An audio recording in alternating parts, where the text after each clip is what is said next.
Hello YouTube, welcome to Frank and Bianca's movie reviews. Bianca's not with us today, so I'm going to be reviewing this movie by myself.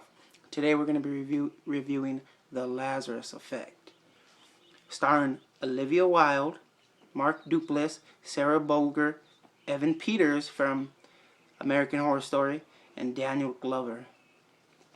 This movie is a horror film. It's 83 minutes long and it's rated PG-13.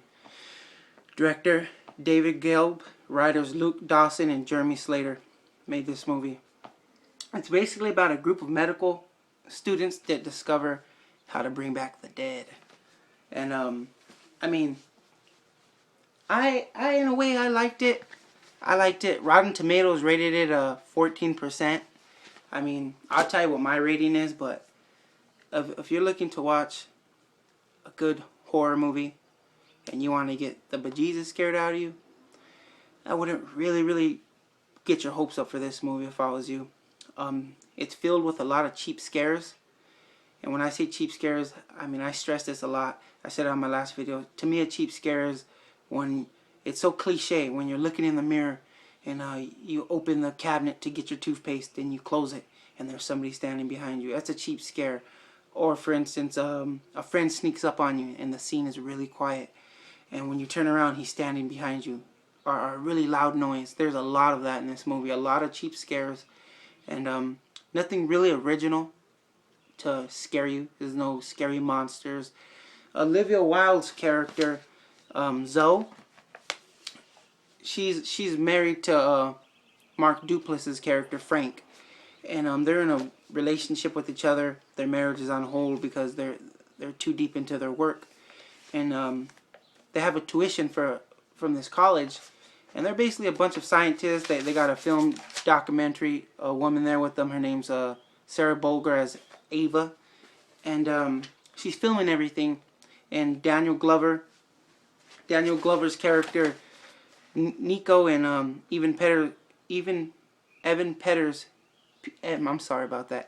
Evan Peters' character as Clay. Them two are like the goofballs of the movie. They're always fooling around. And anyways, well, Zoe and Frank are the heads of this whole operation, and they're supposed to be there's spoilers. I'm going into a little bit of spoilers here. Well, anyways, they're supposed to be experimenting on how to wake up coma patients, and instead they start trying to bring animals back from the dead, like dogs, and they achieve this. And when they achieve this, some higher-ups find out about it, and they come and shut them down. Take all of their evidence, they take all of their equipment, everything. And the only thing they have hidden is a little bit of that serum that they use. They use a little bit of serum they inject into the head, and it brings the dead back to life.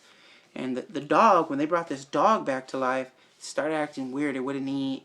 It was being really aggressive and whatnot. Well, anyways, so they all get together one night, and they say, hey, we have the lab for one last night. We have the keys to it for one last night. They may have took everything, but they didn't take our serum. And now in the lab, they still have all the machines that turn switches on, that turn on the electricity. And so Zoe, the main character, Olivia Wilde, she and her husband and the team go into the lab, and they want to bring back another dog from the dead. And it's kind of like Frankenstein. You got to lay on a bed. They turn on a switch. They connect all these things to you. They put some long needle in your brain, and it turns your brain on somehow. And when you turn on this switch, you can't have no jewelry on. And this is a big spoiler here. I mean, they probably showed it on the movie trailers.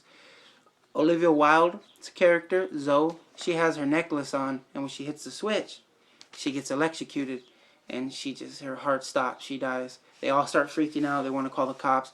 But the husband, Frank, he doesn't want to. He says, no, we can't. We'll get in trouble. We'll go to jail. And then the other ones were like, the other friends, they were saying, well, we better call the cops, because if we don't, we're going to get in trouble anyways. So he says no. He puts her on the table, and he electrifies her brain like Frankenstein style, and she comes back to life. And when she comes back to life, she's not the same. She's a little evil. And she comes back to life kind of possessed. She says when she died, she went to hell because she did something in her childhood. Now, I won't ruin that for you, just in case you want to go watch the movie. It's still in theaters. Or just in case you want to rent it when it comes out or watch it on demand. Well, anyways, she done something in her childhood that sent her basically to hell, and she was dead for about 2 hours. But she tells her husband she was gone for years, like more than 5 years, and she starts getting like some like Magneto type powers. She starts moving things and levitating things and crushing brains and smushing people, all kinds of crazy stuff. And it's really not that scary. She's not exorcist, head spinning or anything crazy. Her eyes turn black. That's about it.